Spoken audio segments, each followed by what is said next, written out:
So these are like the laws and the methods that we have to follow in order to gain whatever we want in life, what we should be doing, which is Kuru Bhungshvacha Karmanijam Niyatam Haripadavinamradiya Satatam Harireva Paro Harireva Guru Harireva Jagat Pitramatrugatih. He is not a businessman, he is not a dealer. He has not taken so much karma from you and giving you, so many fruits. He is a multiplier. So you give him this much of karma, he is going to give you this much of fruit. We want to have love for God, not fear for God. What is the purpose of Janma? Through scriptures, is there any way to know one's purpose of current Janma? It should come saying that he is a person who is your best friend.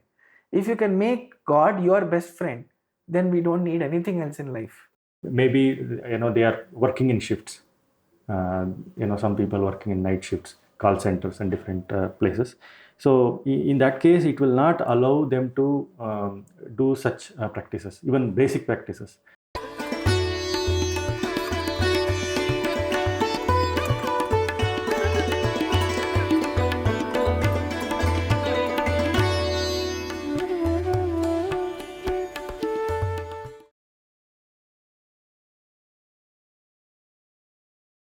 Welcome to the series of Ataha, Madhwacharya for the Youth podcast series.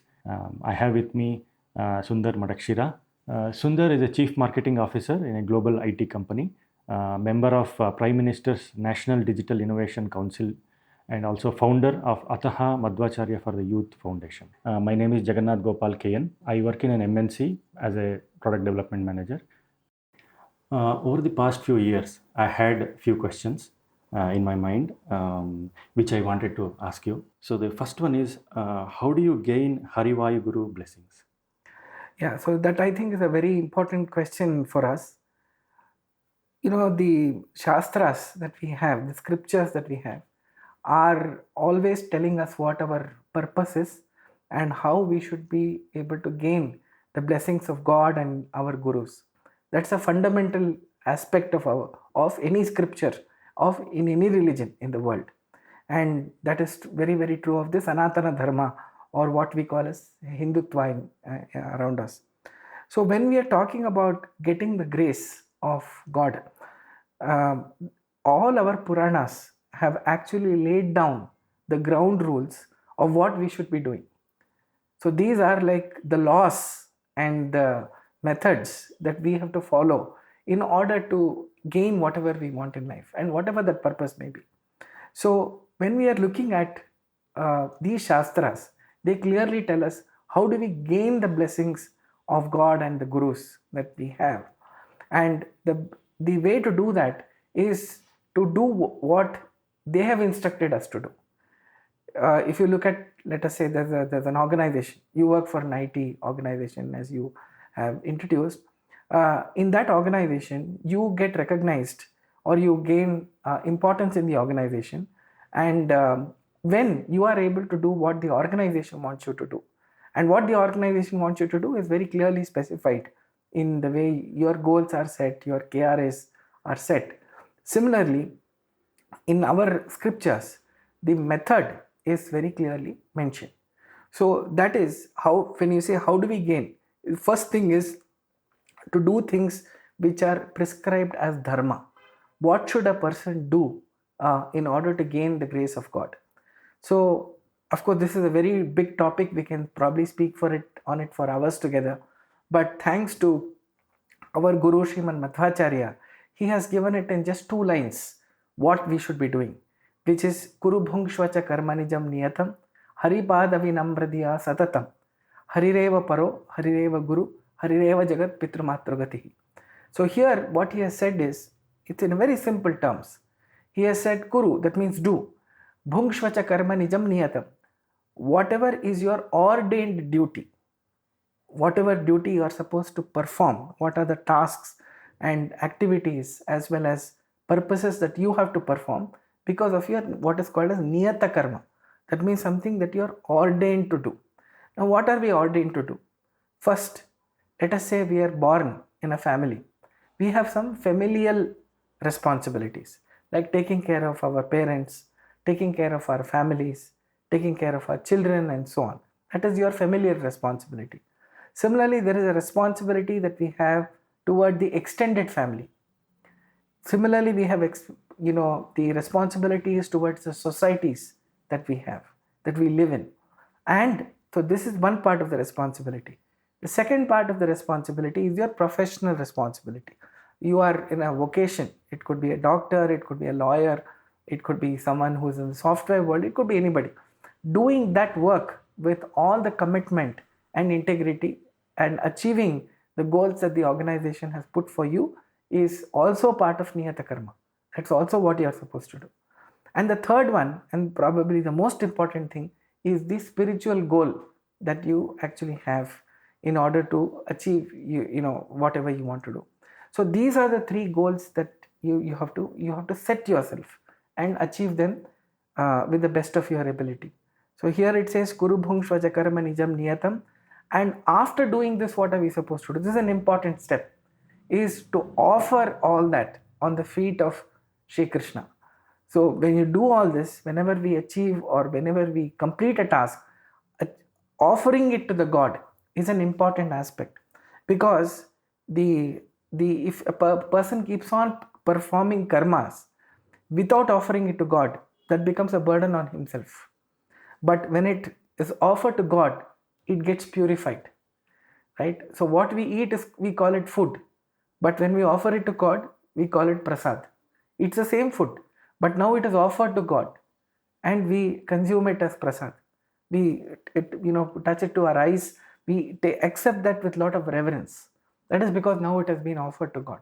So it may be your work, but once it is offered to God, it becomes it gets highly sanctized. And what does God do with it? He is not a businessman. He is not a dealer. He has not taken so much karma from you and giving you so many fruits. He is a multiplier. So you give him this much of karma, he is going to give you this much of fruit, absorbing all the negativity which might have come with we are not perfect. We will make mistakes, but he is prepared to pardon it because you have offered it vinamradiya satatam. It is not namra, it is vinamra. That means with all the commitment, you are dedicating it to him. Why? Because he is the one who gave you the knowledge, the power to do that. And thinking of God like Harireva Paro, that the Hari or Krishna is para, that means very, very different from anything else we know. Harireva Guru, he is the Guru. We may have a Guru in front of us, but he is the one who is in the Guru and achieves that. And he is the father, he is the mother.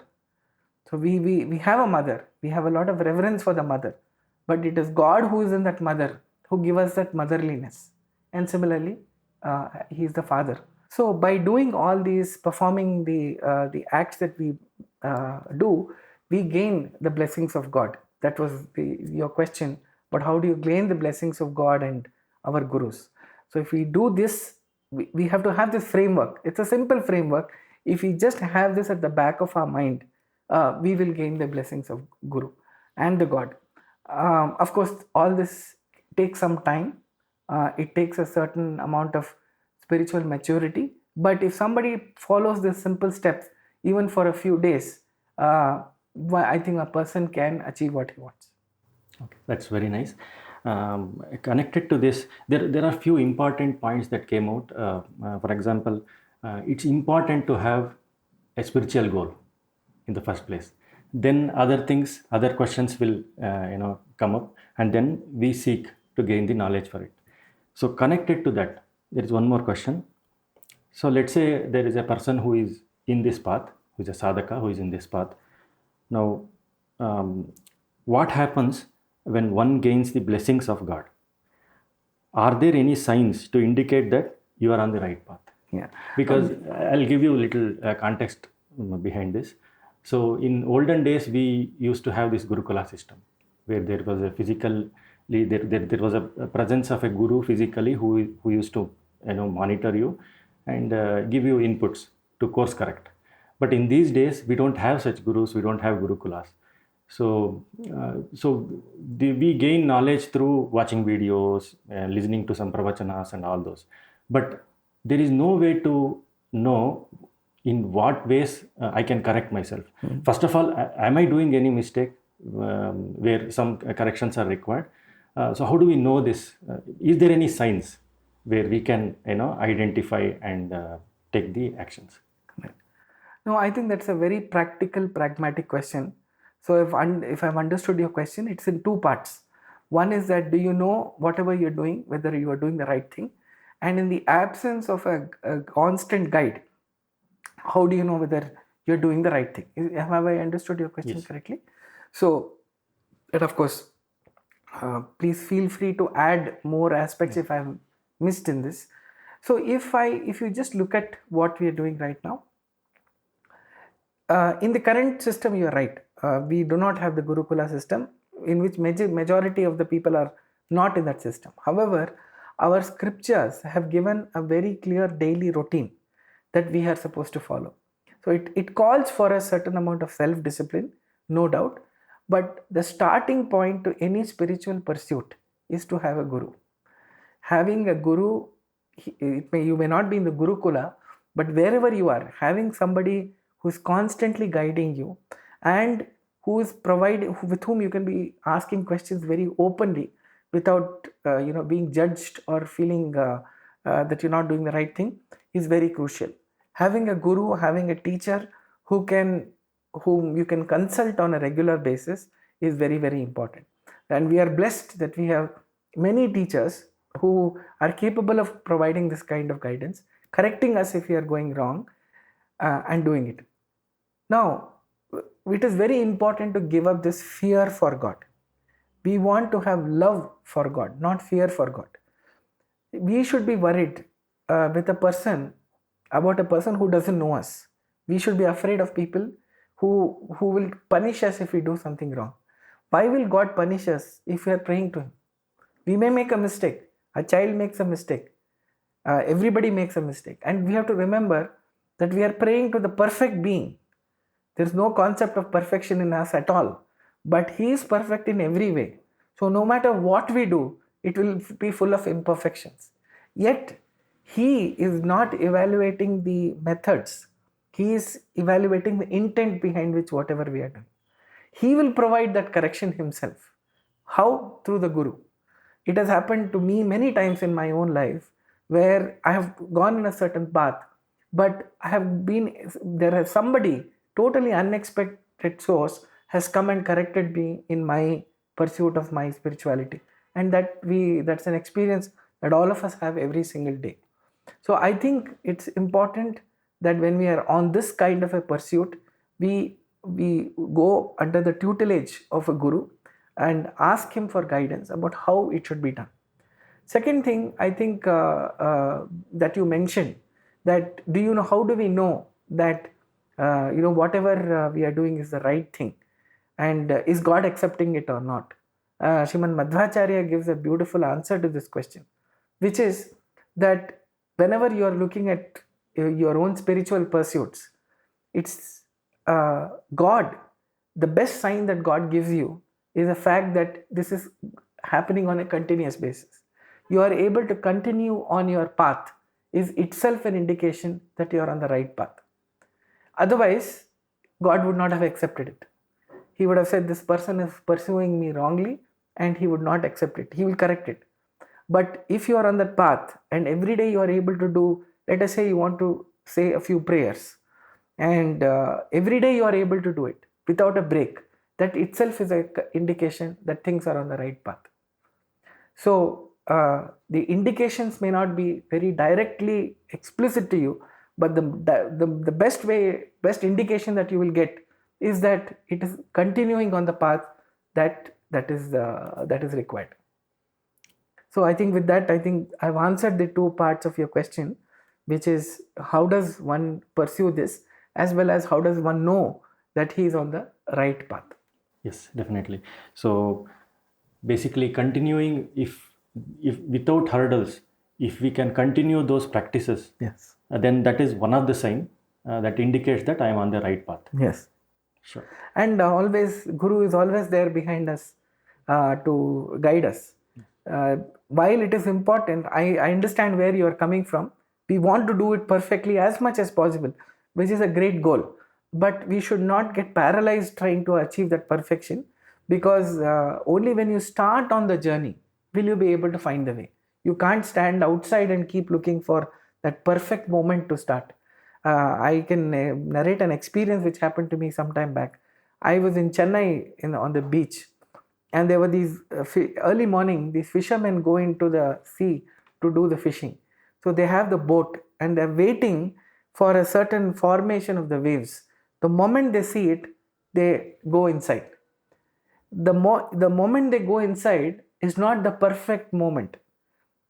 All the waves in the ocean will not stop for them to enter, but within the available opportunities, one has to make the best of it and enter. So I asked one of them that, is this the best time to get in? He said, if you're waiting for the best time, it will never come. So we have to start. When is the best time to start? Today. Now is the best time to start. That is why our Shastras, the Haridasa Sahitya, which has got verses of this in Kannada, it says, Indina dinave shubhadinavu. It may be any day, it may be even Amavasya, even that is Shubhadina. That means now is the moment. Let's not wait. If you are convinced that this is what I want to do, what are we waiting for? Next question is little at a deeper level. So here it goes. What is the purpose of Janma? Through scriptures, is there any way to know one's purpose of current Janma? Because once our past life ends, memory also goes off.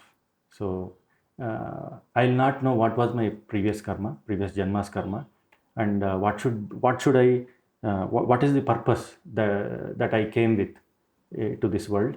And once I know the purpose, then my approach will be better. So how do we know this purpose? Is there any way to know this through scriptures? Yes. So the scriptures are constantly giving us lessons on many aspects, and that includes what our purpose should be. But it is not prescriptive as to whose purpose is what.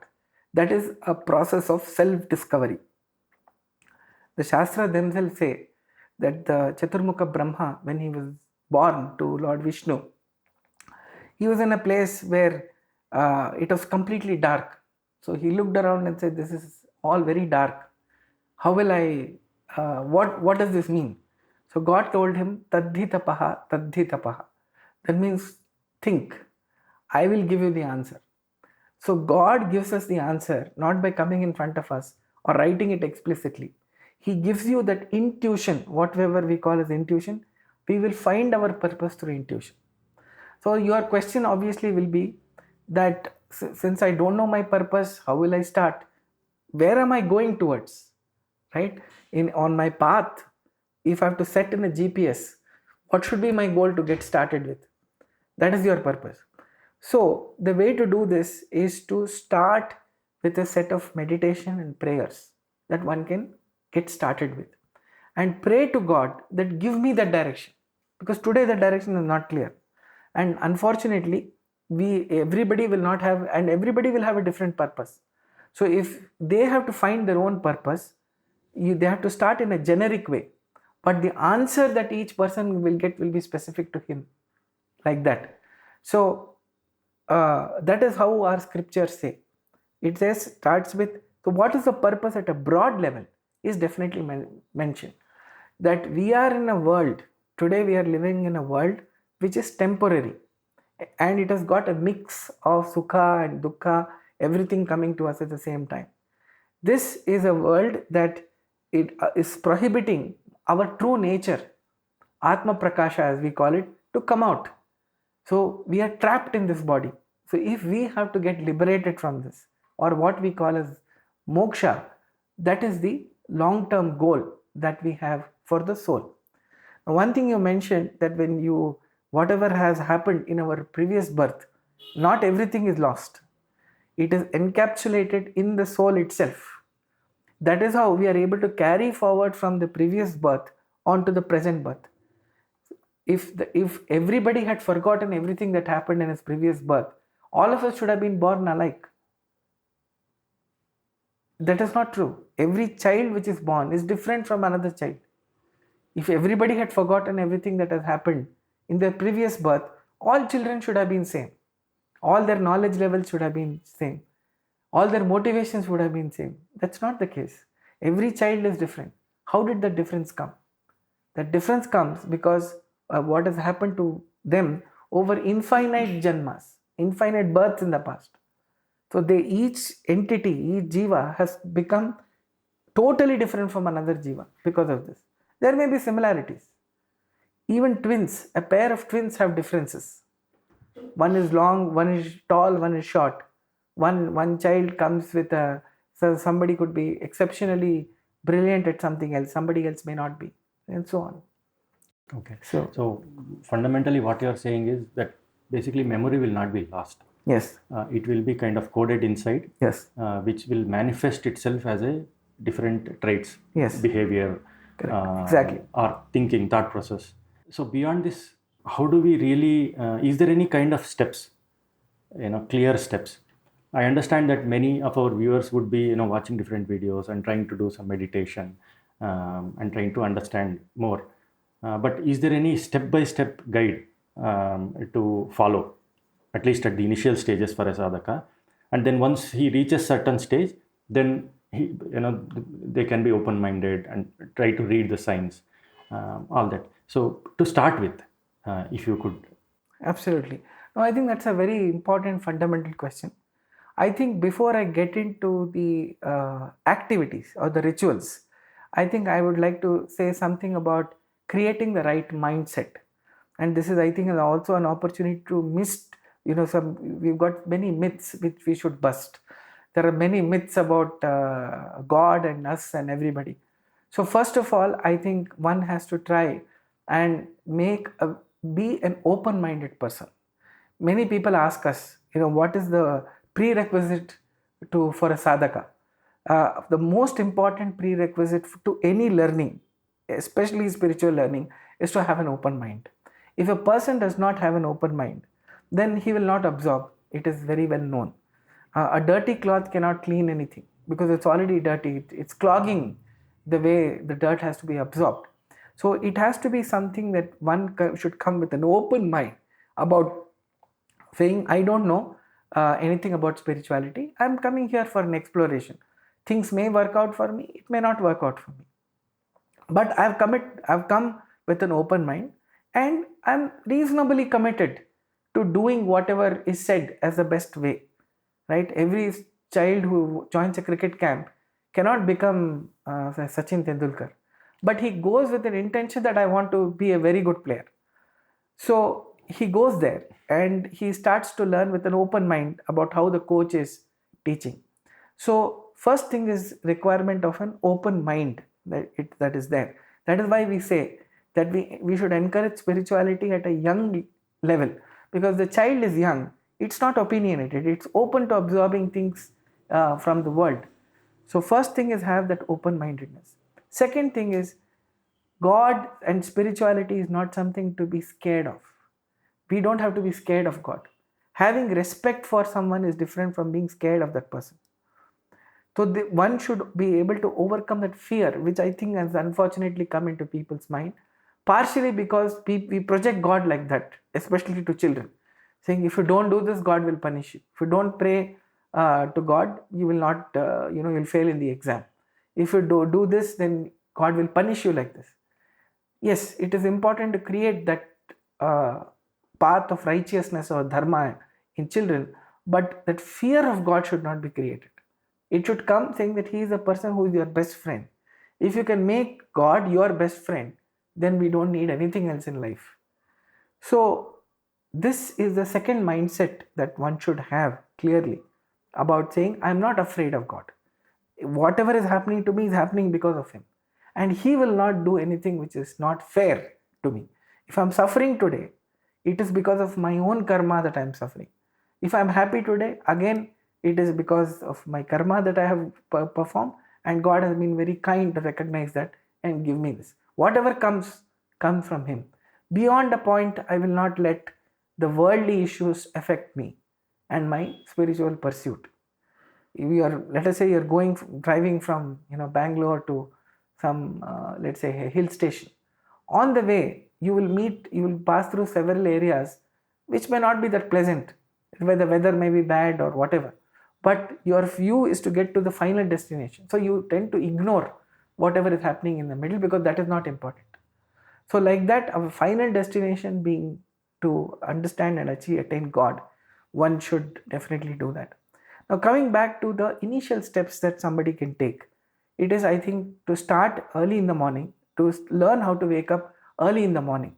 The spiritual quality which exists early in the morning doesn't happen anytime during the day. Our body and our mind is at its best in the beginning of the day. So, getting up in the morning, doing some light exercises, and then getting into your spiritual routine, which is taking a bath as early as possible, and then getting and reciting some prayers.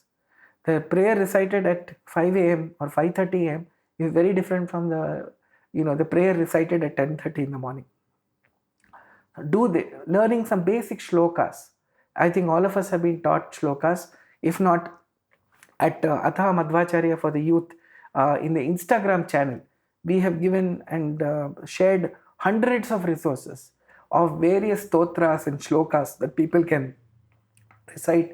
As we know, we live in an online world where a lot of this content about which shloka should be recited, when, etc., is already prescribed. But from our high recommendation, we would recommend that everybody recites the Vishnu Sahasranama. It is considered the greatest stotra of all times. We have already made videos about why Vishnu Sahasranama is the greatest stotra when so many other stotras are available. But one can go and watch it in our YouTube channel also. So that stotra is available. They should learn that and start reciting it. If they can't recite it, it's fine. They can listen to it over a period of time. The third thing I would strongly recommend is moving towards consuming sattvic food, because apart from other things, the food that we eat creates a very big impact on the way we think. So consuming sattvic food, which is free of onion and garlic and other prohibited vegetables, eating that on a regular basis itself improves the spiritual quality of our life. So to start with, if people can do just this much, I think we are ready for the next phase, which is to start studying the scriptures in an easy way.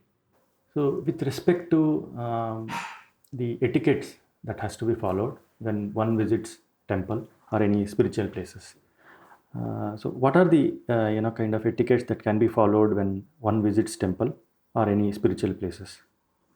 See, I think if you go to any place, any institution, any organization, they have their own dress code. The dress code has always been laid down only because we have to.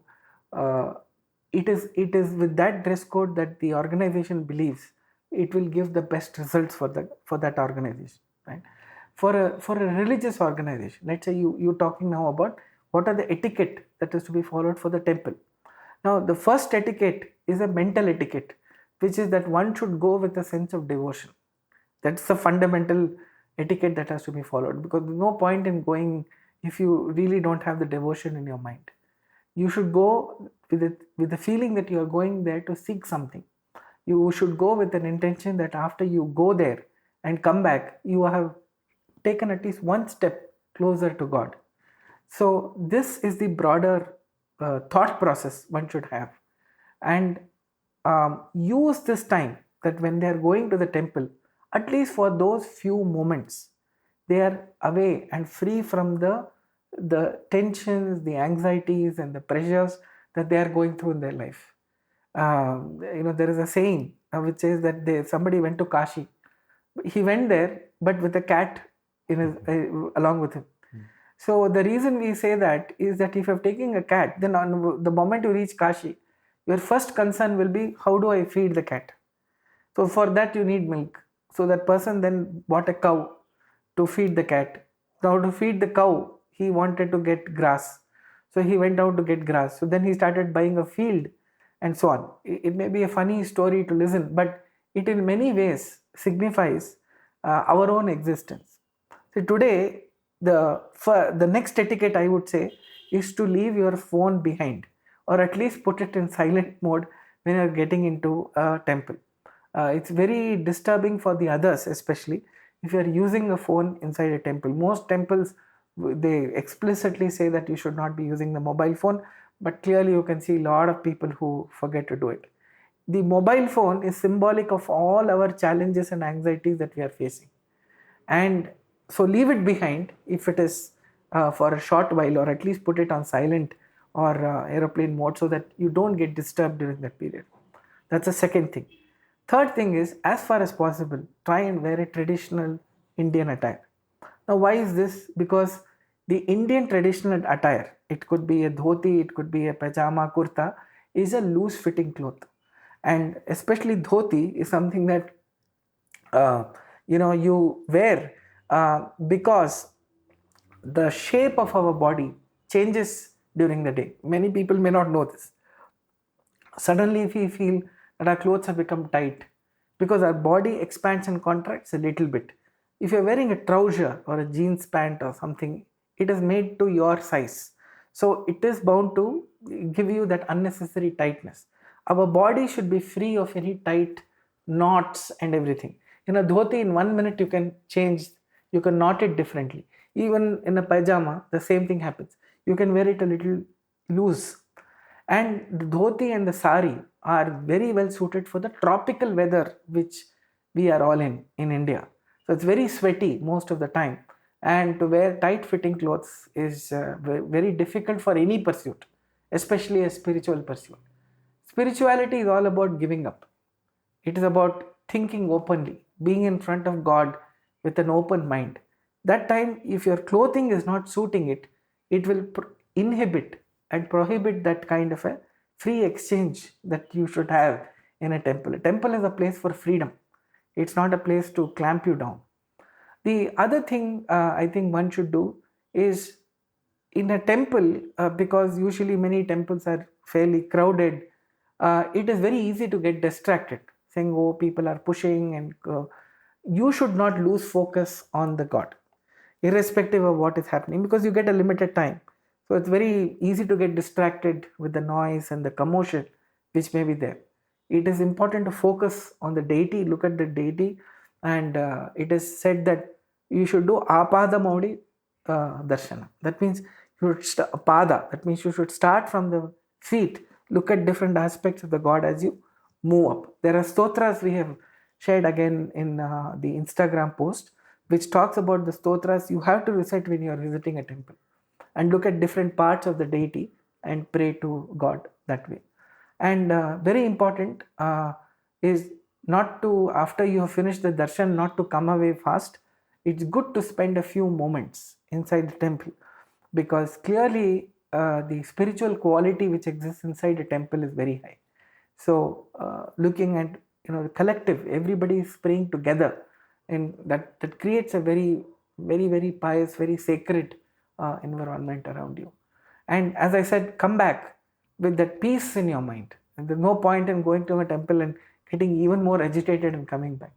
I think it's better not to go in that case. So the etiquettes are prescribed, are Yes. given to the people based on the practical aspects. Yes. So that is one of the angle to look at it. Yes. Is there Practical any- as well as to maximize the purpose of going to a temple. Okay. So is there any deeper spiritual significance associated with the attire in our Hindu culture? Yes, so all the attire which has been prescribed, it has many significances. For example, when we wear the kacha pancha, as we call it, it has got 5 knots that one has to have. It is symbolic of the 5 elements that with which our body is made. So we say that we have tied it up in knots. That means we have control over those elements. And the panchabhutas, at the same time, the panchendriyas also are something that we are able to control during that period. So that dress has that special spiritual significance as well. Of course, other one is looking at the weather and the climate which is there, and the physical comfort of wearing that. So in our earlier conversations, we talked about basic spiritual sadhanas that has to be followed in order to, as a prerequisite So before going to advanced things, for example, getting up early in the morning and doing some sadhanas, meditation, or chanting the stotras around 5 o'clock. So around that, there could be some challenges which I wanted to cover, maybe for the viewers. Many people could maybe they are working in shifts. Some people working in night shifts, call centers and different places. So in that case, it will not allow them to do such practices, even basic practices. So in that case, what is the is there any one approach or one practice that can be consistently followed, that can take them to next levels? Absolutely. No, I think that's a very practical thing, and we are seeing more of that. There are people in the medical profession, there are people in the BPO companies, there are people in IT organizations, and many people who work across time zones. Today, it's very common. So they may not be able to follow the perfect routine, as we have said, but there are substitutes. Our shastras are very open-minded, and they always offer an alternative. So there's one thing that you would like to do, irrespective of what happens, is to ensure that at the start of any work, they should remember God. They should pray to God, even if it is for 3 or 4 minutes. Just pray to God that I'm starting my day's work, and I know I'm not able to do what is the ideal situation, but this is the best I can do. Our Shastras always say, give whatever you have as the best to God. So why do we say we wake up at 5 o'clock? Because we are offering our best mind to God at that time. It is not for any other purpose. So whatever we have to offer our best. So we say that today, and I'm starting my work, that is my best moment. So this is one. And when somebody is completing the day's work, he says, whatever I have done it with the best of my abilities. I'm offering this Haripadavinam Radhiya Satatam. That means I am offering this at your feet.